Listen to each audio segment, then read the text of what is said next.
So, what is up sa inyo mga friends kong malalapit? Kamusta kayong lahat? Happy Sunday everyone. Tanghali na ako, kami isisimba.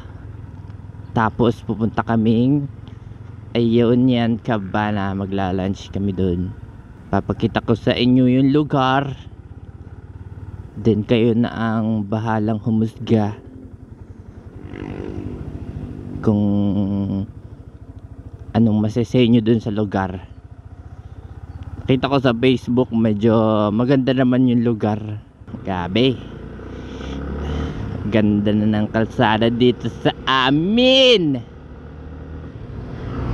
Baby tayo ng gobyerno mga riders. Tingnan nyo naman.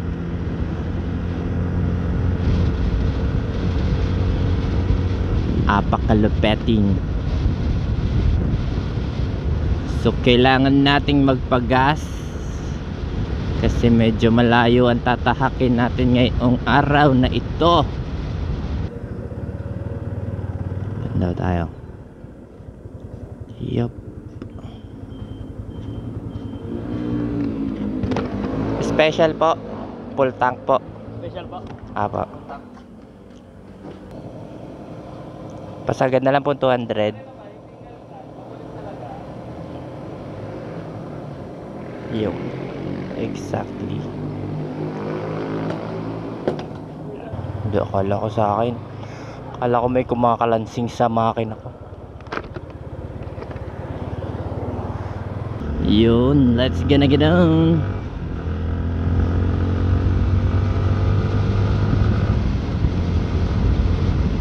Masarap bumiyahe ng gantong oras. The traffic is very low. Tapos ang lamig ng hangin. Sisimba kami ng alas 8, 7:30 na. 7:30 na ako'y nasa Kalakapa. Layo ng Kalatagan.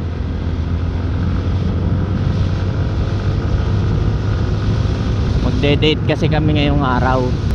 Ang sarap talaga sa chill ride nitong Sniper.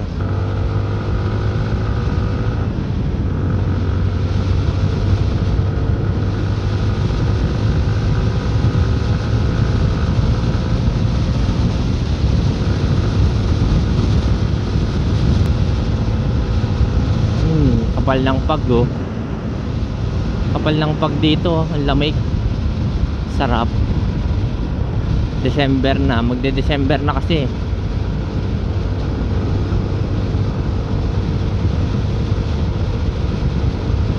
So ayan mga friends, andito na tayo sa Municipality of Calatagan. Municipality of Calatagan. Mamaya sasama ko kayo doon sa Ionian Cabana.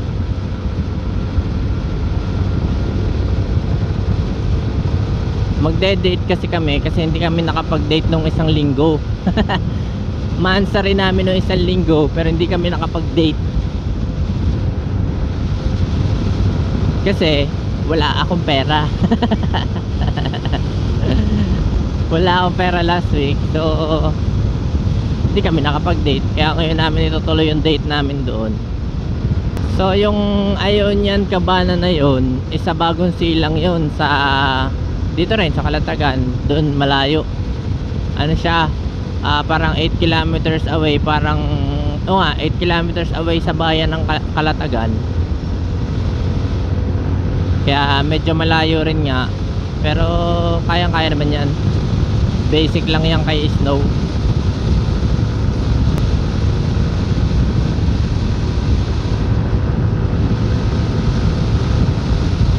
Pinabiyahe ko nga pala linggo-linggo 38 kilometers papunta sa jowa ko. Tapos yung pumuntahan namin ngayon is mula sa bahay ng jowa ko hanggang doon ay almost 7 kilometers. So para mga 40 anong tawag dun, parang mga 45 kilometers yung aking tatakbuhin hanggang doon. tas pabalik pa, so almost 90 kilometers lang naman. Super lapit lang naman din. Ang dami nagra-ride the weekend. Shoutout sa inyo mga sir. Ba't kayo naka-hazard?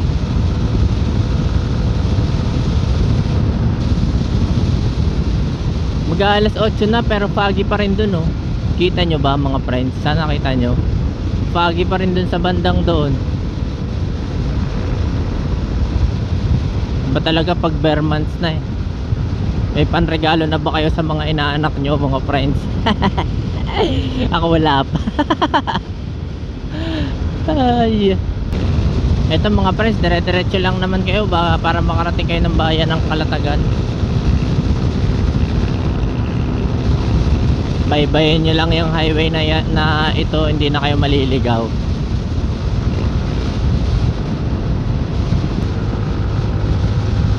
Medyo malayo nga lang dito, pero goods naman. The world, we are the children.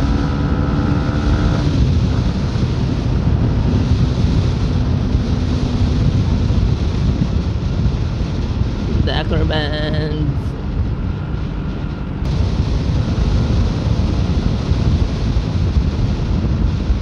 Ganda talaga ng daan dito eh. Kaso medyo masikip lang. Pag ni-road widening to, ganda. Tapos asfalto din lahat. Ah, my guess.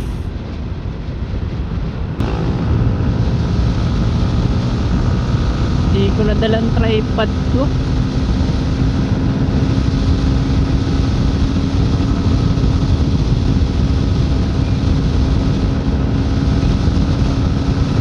Sayang.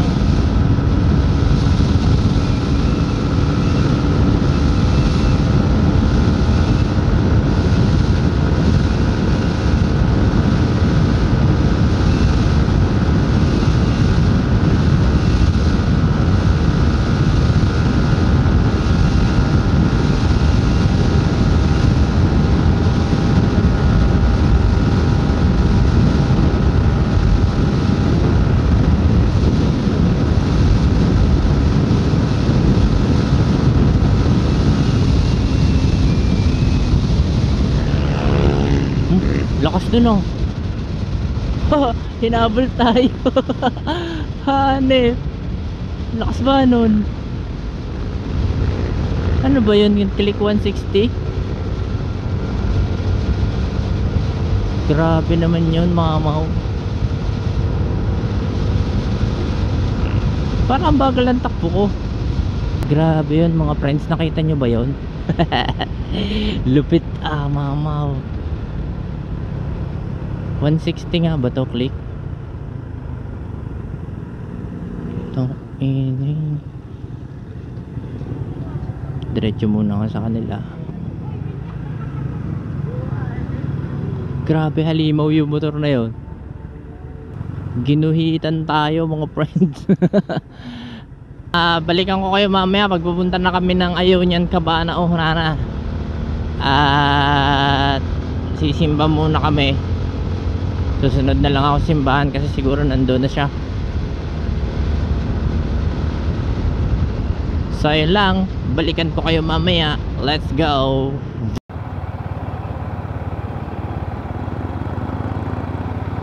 So yo mga friends, papunta na kami sa Ayunian Cabana o Hunana. Cabana o Hunana. So yung distance niya ay 7.4 kilometers galing sa bahay na jowa ko. Angkas ko siya ngayon. Say hi to my vlog. So medyo malayo, 7.4 kilometers.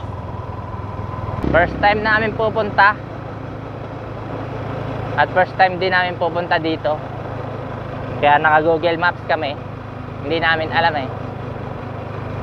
Tsaka bagong bukas na restaurant lang to. Villa pala siya, villa. Meron may mga ano ang tawag doon? May mga rooms for rent. na pwede kayo mag-stay overnight.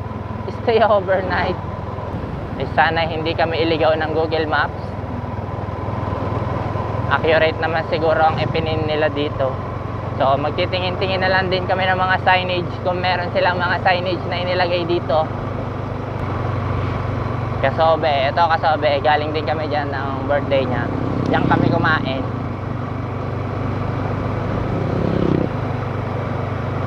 Ito naman playa. Yan mga friends, playa Calatagan. So dire-diretso lang yan pagkagaling yung bayan. Liliko lang kayo sa mga kurbada, baka magdire-diretso kayo sa portal. Pero babaybayin nyo lang tong daan na to, makikita nyo na yung mga resort na yan.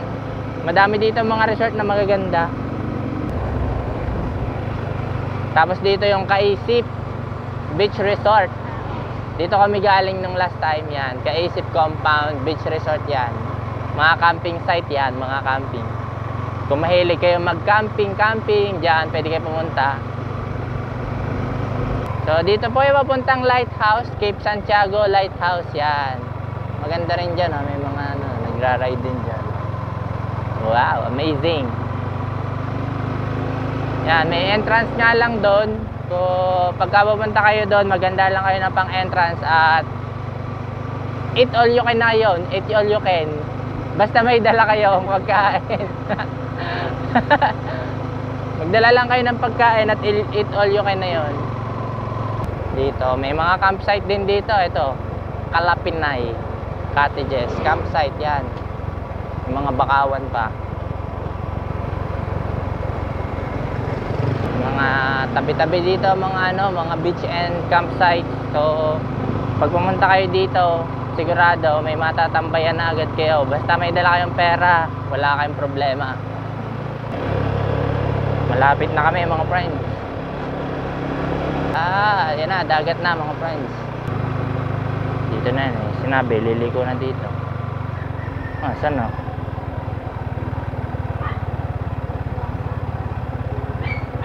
Nasa taas. Saan ang parking natin? Nasa taas pala to. Sa baba ang parking. Sir, saan pa ang parking yan? Dito po sa likod. Saan po likod? Bago ka na. Doon po sa kabila, yun sa may mga sa kanto po doon na may mga signage. Opo.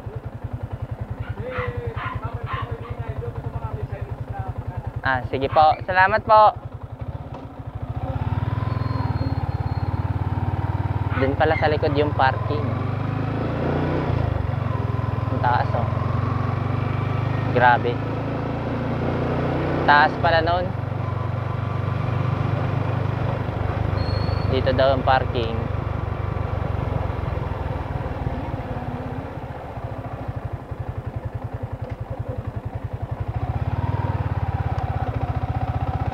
Mag-aahon pala tayo. Kaya? Mga friends, kaya. Baka sniper yan.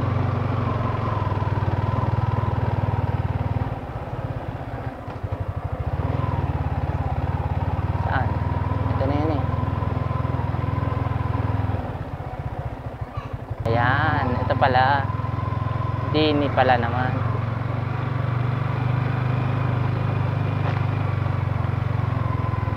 Ayun, doon.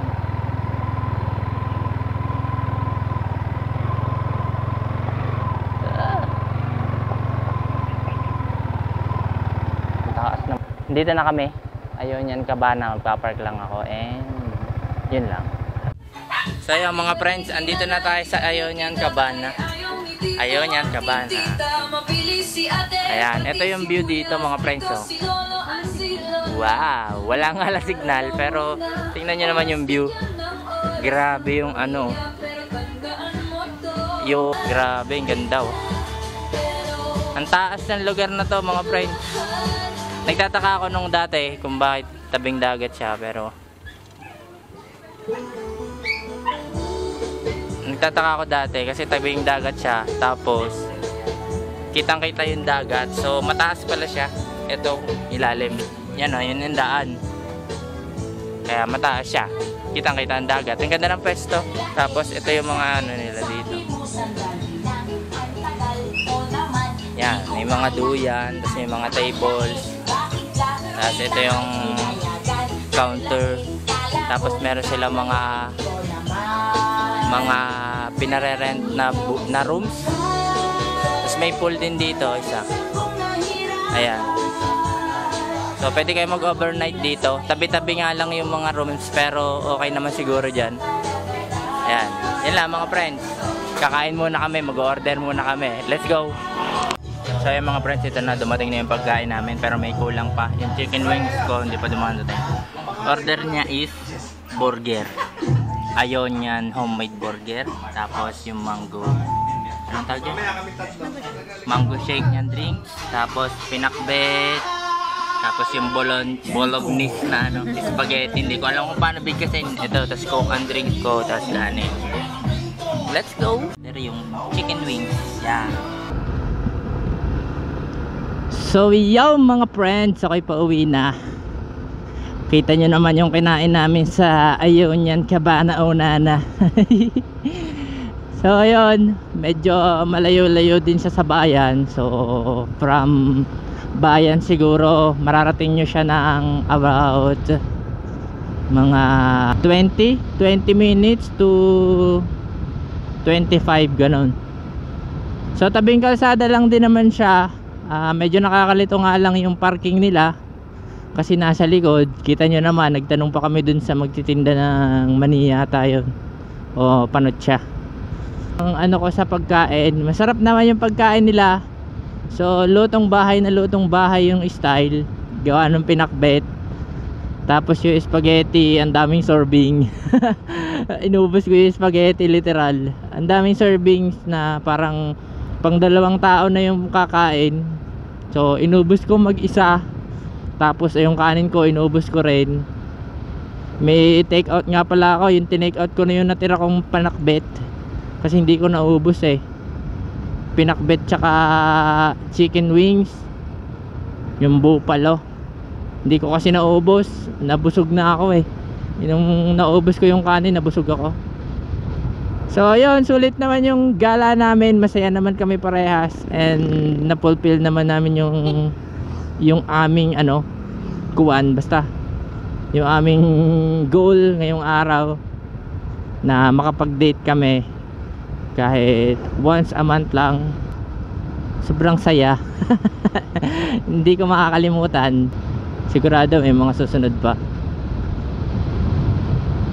So ayun lang mga friends. Kung nagustuhan nyo itong video na to, and kung may nakuha man kayong information about sa kinainan namin, ay rate ko pala yung kainan. So yung place, 9.5 out of 10. Pag ganong oras medyo mainit, pero okay lang kasi nakaka-relax din naman yung view ng dagat. Tapos binigyan kami ng electric fan. Hinayinan kami ng electric fan, kaya goods naman. 9.5 out of 10 yung food. 9.5 out of 10 din. So sinabi ko nga kanina, yung style niya is lutong bahay, so masarap naman. So 9.5 out of 10. Then yung layo niya, so malayo talaga siya sa bayan.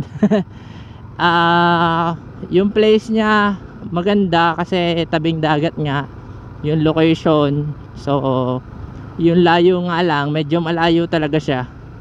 So para makarating ka doon mula bayan ng Calatagan, kailangan mo pa ulit magbiyahe ng more or less than 25 minutes para makarating kung nakamotor.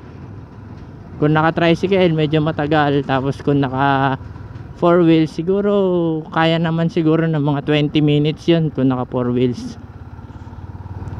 So yun mga friends, yun lang yung vlog natin for today's video. So kung hindi pa kayo nakaka-subscribe mga friends, subscribe na rin kayo. And leave a like na rin kung nagustuhan nyo itong video na to. So yun lang, maraming salamat sa panonood. May konti lang ulit akong paalala na hinay-hinay kasi may naghihintay sa bahay. In short, don't drink and drive. Peace yo.